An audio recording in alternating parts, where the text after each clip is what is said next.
नमस्कार। इस ब्रीफिंग में शामिल होने के लिए आप सभी का धन्यवाद।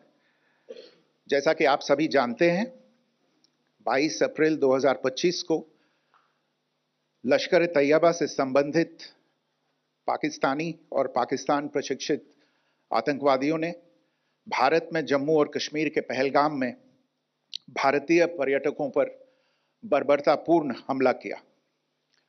25 भारतीयों और एक नेपाली नागरिक को कायरतापूर्ण मौत के घाट उतार दिया गया। मुंबई के 26 नवंबर 2008 के हमलों के बाद यह भारत में हुई किसी आतंकवादी हमले में मारे गए आम नागरिकों की संख्या की दृष्टि से सबसे गंभीर घटना है। पहलगाम का हमला अत्यधिक बर्बरतापूर्ण था, जिसमें वहां मौजूद लोगों को करीब से और उनके परिवारों के सामने सिर पर गोली मारी गई। हत्या के इस तरीके से परिवार के सदस्यों को जानबूझकर आघात पहुंचाया गया। साथ ही उन्हें यह नसीहत भी दी गई कि वे वापस जाकर इस संदेश को पहुंचा दें। यह हमला स्पष्ट रूप से जम्मू और कश्मीर में बहाल हो रही सामान्य स्थिति को बाधित करने के उद्देश्य से किया गया था। चूंकि पर्यटन फिर से अर्थव्यवस्था का मुख्य आधार बन रहा था, इस हमले का मुख्य उद्देश्य इसे प्रतिकूल रूप से प्रभावित करना था। पिछले वर्ष आप सभी जानते हैं, 2.25 करोड़ से अधिक पर्यटक कश्मीर आए थे। इस हमले का मुख्य उद्देश्य इसलिए संभवतः यह था कि इस संघ राज्य क्षेत्र में विकास और प्रगति को नुकसान पहुंचाकर इसे पिछड़ा बनाए रखा जाए और पाकिस्तान से लगातार होने वाले सीमा पार आतंकवाद के लिए उपजाऊ जमीन बनाने में सहायता की जाए। हमले का यह तरीका जम्मू और कश्मीर और शेष राष्ट्र दोनों में सांप्रदायिक दंगे भड़काने के उद्देश्य से भी प्रेरित था। इसका श्रेय सरकार और भारत के सभी नागरिकों को दिया जाना चाहिए कि इन प्रयासों को विफल कर दिया गया। एक समूह ने खुद को रेजिस्टेंस फ्रंट TRF कहते हुए इस हमले की जिम्मेदारी ली है। यह समूह संयुक्त राष्ट्र द्वारा प्रतिबंधित पाकिस्तानी आतंकवादी समूह लश्कर-ए-तैयबा से जुड़ा हुआ है। यह उल्लेखनीय है कि भारत ने मई और नवंबर 2024 में संयुक्त राष्ट्र की 1267 कमेटी की सैंक्शंस मॉनिटरिंग टीम को अर्धवार्षिक रिपोर्ट प्रस्तुत की थी, जिसमें TRF के बारे में साफ इनपुट दिए गए थे। इससे पाकिस्तान स्थित आतंकवादी समूहों के लिए कवर के रूप में TRF की भूमिका सामने आई थी। इससे पहले भी दिसंबर 2023 में भारत ने इस टीम को लश्कर-ए-तैयबा और जैश-ए-मोहम्मद के बारे में सूचित किया था, जो TRF जैसे छोटे आतंकवादी समूहों के माध्यम से अपनी गतिविधियों को संचालित कर रहे हैं। इस संबंध में 25 अप्रैल को UN सिक्योरिटी काउंसिल प्रेस वक्तव्य में TRF के संदर्भ को हटाने के लिए पाकिस्तान के दबाव पर भी ध्यान दिया जाना चाहिए। पहलगाम आतंकवादी हमले की जांच से पाकिस्तान के साथ आतंकवादियों के संपर्क उजागर हुए हैं। रेजिस्टेंस फ्रंट द्वारा किए गए दावे और लश्कर-ए-तैयबा से ज्ञात सोशल मीडिया हैंडल द्वारा इसको रीपोस्ट किया जाना इसकी पुष्टि करता है। चश्मदीद गवाहों और विभिन्न जांच एजेंसियों को उपलब्ध अन्य सूचनाओं के आधार पर हमलावरों की पहचान भी हुई है। हमारी इंटेलिजेंस ने इस टीम के योजनाकारों और उनके समर्थकों की जानकारी जुटाई है। इस हमले की रूपरेखा भारत में सीमा पार आतंकवाद को अंजाम देने के पाकिस्तान के लंबे ट्रैक रिकॉर्ड से भी जुड़ी हुई है, जिसके लिखित और स्पष्ट दस्तावेज उपलब्ध हैं। पाकिस्तान दुनिया भर में आतंकवादियों के लिए एक शरण स्थल के रूप में पहचान बना चुका है। यहां अंतर्राष्ट्रीय स्तर पर प्रतिबंधित आतंकवादी सजा पाने से बचे रहते हैं। इसके अलावा पाकिस्तान ने इस मुद्दे पर विश्व और फाइनेंशियल एक्शन टास्क फोर्स जैसे अंतर्राष्ट्रीय मंचों को जानबूझकर गुमराह करने के लिए भी जाना जाता है। साजिद मीर का मामला, जिसमें इस आतंकवादी को पाकिस्तान ने मृत घोषित कर दिया था और फिर अंतर्राष्ट्रीय दबाव के परिणाम स्वरूप वो जीवित पाया गया, इसका सबसे स्पष्ट उदाहरण है। यह स्वाभाविक है कि पहलगाम में हुए इस हमले से जम्मू और कश्मीर के साथ साथ भारत के अन्य भागों में भी आक्रोश देखा गया। हमलों के बाद भारत सरकार ने स्वाभाविक रूप से पाकिस्तान के साथ संबंधों को लेकर कुछ कदम उठाए। आप सभी उन निर्णयों से अवगत हैं जिसकी घोषणा 23 अप्रैल को की गई थी। तथापि यह आवश्यक समझा गया कि 22 अप्रैल के हमले के अपराधियों और उनके योजनाकारों को न्याय के कटघरे में लाया जाए। हमलों के एक पखवाड़े के बाद भी पाकिस्तान द्वारा अपने क्षेत्र या अपने नियंत्रण वाले क्षेत्रों में आतंकवादियों की इंफ्रास्ट्रक्चर के विरुद्ध कार्रवाई करने के लिए कोई स्पष्ट कदम नहीं उठाया गया है। उल्टे वो इनकार करने और आरोप लगाने में ही लिप्त रहा है। पाकिस्तान आधारित आतंकवादी मॉड्यूल्स पर हमारी खुफिया निगरानी ने संकेत दिया है कि भारत के विरुद्ध आगे भी हमले हो सकते हैं। अतः इनको रोकना और इनसे निपटना दोनों को बेहद आवश्यक समझा गया। आज सुबह, जैसा कि आपको ज्ञात होगा, भारत ने इस तरह के सीमा पार हमलों का जवाब देने और उन्हें रोकने तथा उनका प्रतिरोध करने के अपने अधिकार का प्रयोग किया है। यह कार्यवाही नपीतुली, नॉन एस्केलेटरी, आनुपातिक और जिम्मेदारीपूर्ण है। यह आतंकवाद की इंफ्रास्ट्रक्चर को समाप्त करने और भारत में भेजे जाने वाले संभावित आतंकवादियों को अक्षम बनाने पर केंद्रित है। आपको यह भी स्मरण होगा कि 25 अप्रैल 2025 को संयुक्त राष्ट्र सुरक्षा परिषद ने पहलगाम आतंकवादी हमले पर एक प्रेस वक्तव्य जारी किया था, जिसमें आतंकवाद के इस निंदनीय कार्य के अपराधियों, आयोजकों, फाइनेंसरों और प्रायोजकों को जवाबदेह ठहराने और उन्हें न्याय के दायरे में लाने की आवश्यकता पर जोर दिया गया था।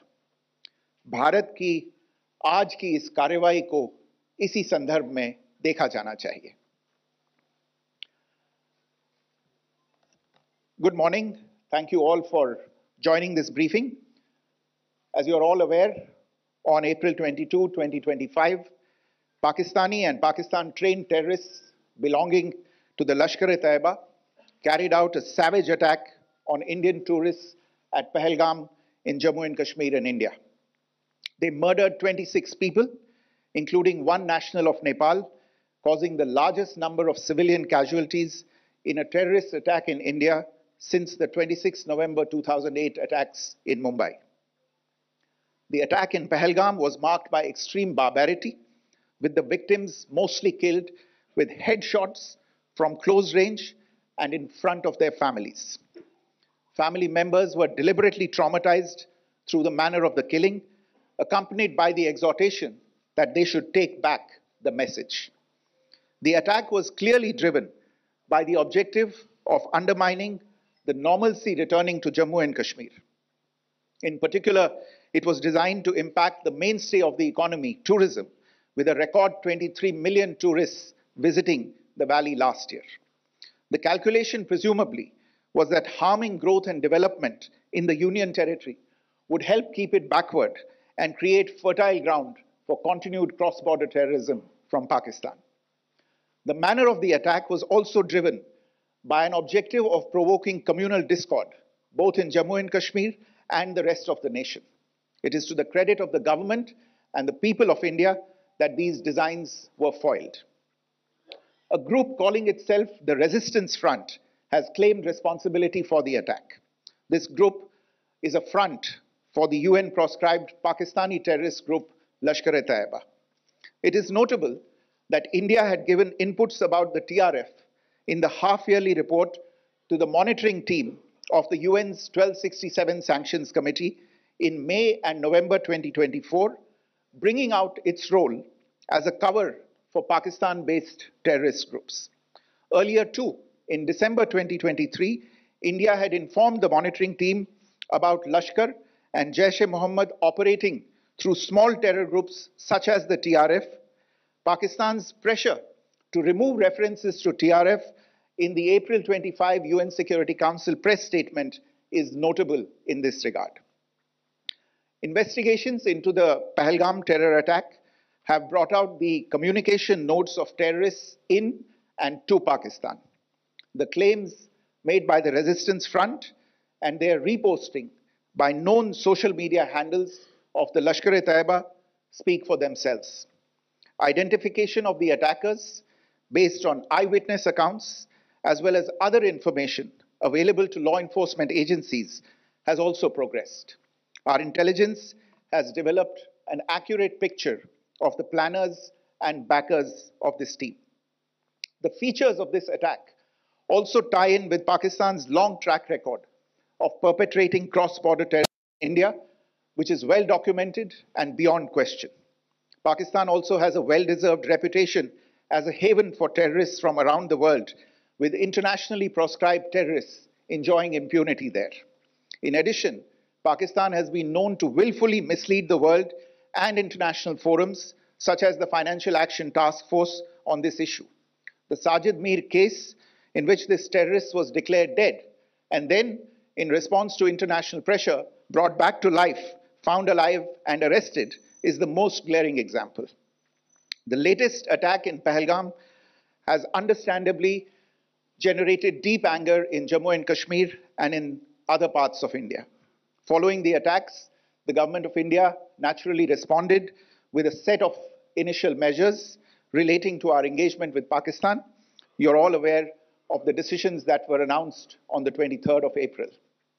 However, it was deemed essential that the perpetrators and planners of the 22nd April attack be brought to justice. Despite a fortnight having passed since the attacks, there has been no demonstrable step from Pakistan to take action against the terrorist infrastructure on its territory or on territory under its control. Instead, all it has indulged in are denials and allegations. Our intelligence monitoring of Pakistan-based terrorist modules indicated that further attacks against India were impending. There was thus a compulsion both to deter and to preempt. Earlier this morning, as you would be aware, India exercised its right to respond and preempt as well as deter more such cross-border attacks. These actions were measured, non-escalatory, proportionate, and responsible. They focused on dismantling the terrorist infrastructure and disabling terrorists likely to be sent across to India. You would also recall that the Security Council on 25th April 2025 had issued a press statement on the Pahalgam terror attack, underlining, and I quote, the need to hold perpetrators, organizers, financiers, and sponsors of this reprehensible act of terrorism accountable and bring them to justice, unquote. India's latest actions should be seen in this context. Joining me for this briefing on our actions earlier this morning are Colonel Sophia Qureshi and Wing Commander Vyomika Singh. I will request them to share some details regarding Operation Sindoor with all of you.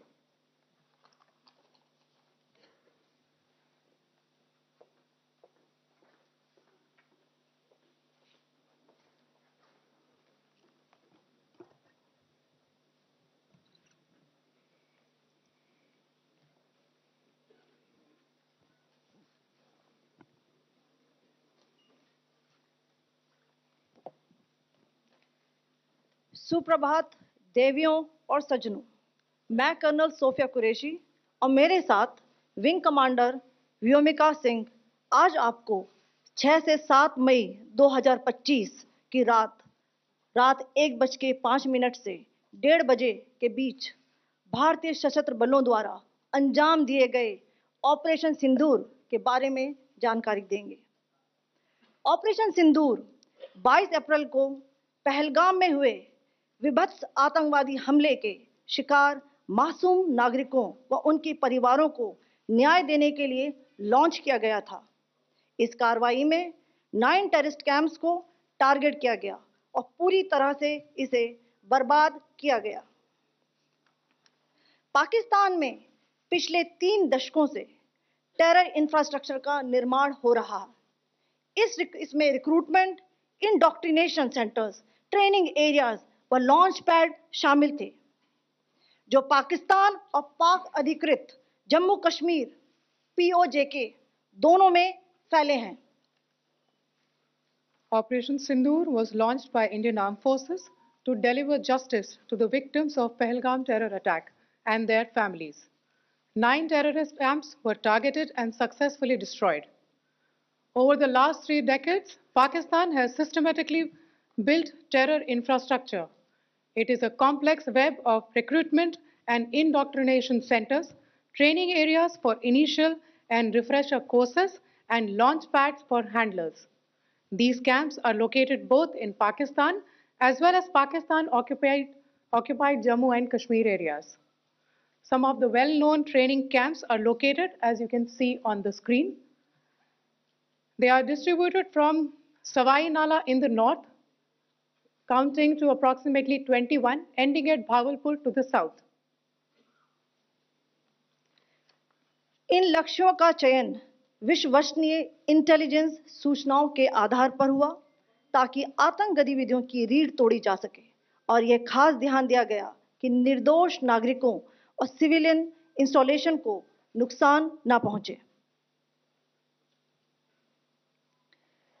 The selection of these targets for Operation Sindoor was based on credible intelligence inputs and role of these facilities in perpetrating the terror activities. The locations were so selected to avoid damage to civilian infrastructures and loss of any civilian lives. This was done with due diligence, and the camps selected for targeting and their engagement will now be shown to you one by one. POJK के target मैं आपको बताना चाहूंगी। सबसे पहले सवाई नाला camp Muzaffarabad, जो कि POJK के लाइन ऑफ कंट्रोल से 30 किलोमीटर दूर है। यह एक लश्कर-ए-तौयबा का ट्रेनिंग सेंटर था। 20 अक्टूबर 2024 सोनमर्ग, 24 अक्टूबर 24 गुलमर्ग, 22 अप्रैल 2025 पहलगाम, इन हमलों के आतंकियों ने यहीं से प्रशिक्षण लिया था। सैयदना बिलाल कैंप मुजफ्फराबाद, यह एक जैश ए मोहम्मद का स्टेजिंग एरिया है। यह हथियार, विस्फोटक और जंगल सर्वाइवल ट्रेनिंग का केंद्र भी था। गुलपुर कैंप कोटली, यह LOC से 30 किलोमीटर दूर था। लश्कर-ए-तौयबा का बेस था, जो रजौरी, पुंछ में सक्रिय था। 20 अप्रैल 2023 को पुंछ में और 9 जून 2024 को तीर्थ यात्रियों के बस हमले में यहीं से आतंकी को ट्रेन किया गया था।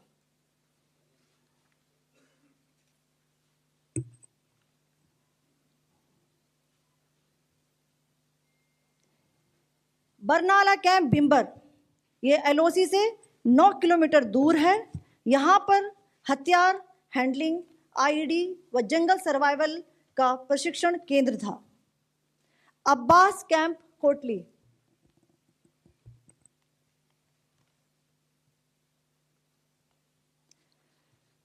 यह LOC से 13 किलोमीटर दूर है।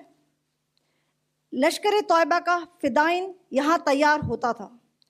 इसकी कैपेसिटी 15 टेररिस्ट को ट्रेन करने की थी।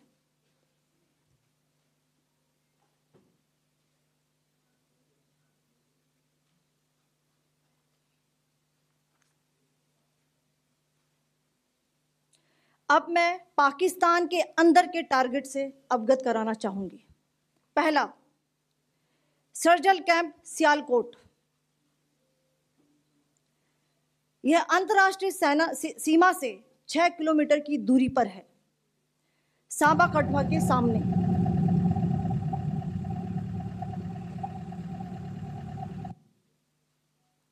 मार्च 2025 में जम्मू एंड कश्मीर पुलिस के 4 जवानों की जो हत्या की गई थी, उन आतंकवादियों को इसी जगह पर ट्रेन किया गया था। दूसरा, महमूना जाया कैंप सियालकोट। यह 18 से 12 किलोमीटर आईबी से दूर था। हिजबुल मुजाहिदीन का बहुत बड़ा कैंप था। यह कठुआ जम्मू क्षेत्र में आतंक फैलाने का नियंत्रण केंद्र था। पठानकोट एयरफोर्स बेस पर किया गया हमला भी इसी कैंप से प्लान और डायरेक्ट किया गया था। मरकज ताइबा मुरीद के, यह आईबी से 18 से 25 किलोमीटर दूरी पर है। 2008 के मुंबई हमले के आतंकी भी यहीं से प्रशिक्षित हुए थे। अजमल कसब व डेविड हेडली भी यहां ट्रेन हुए थे।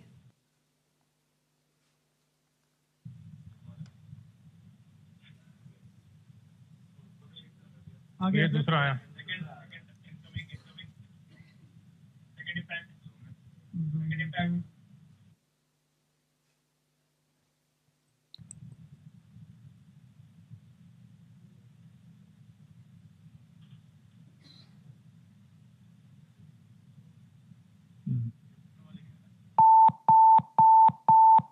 टारगेट 10 हुआ है सर अभी। टारगेट 10 हुआ, एंक्लोजर सेम ही है। 7 it is hit the target. हाँ हाँ।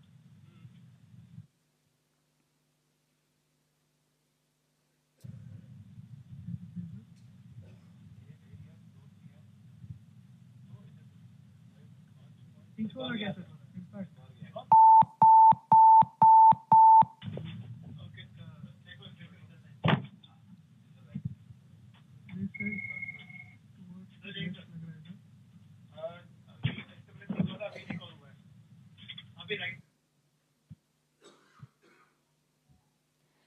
मरकज सुभान अल्लाह भावलपुर, यह इंटरनेशनल बाउंड्री से 100 किलोमीटर दूर है।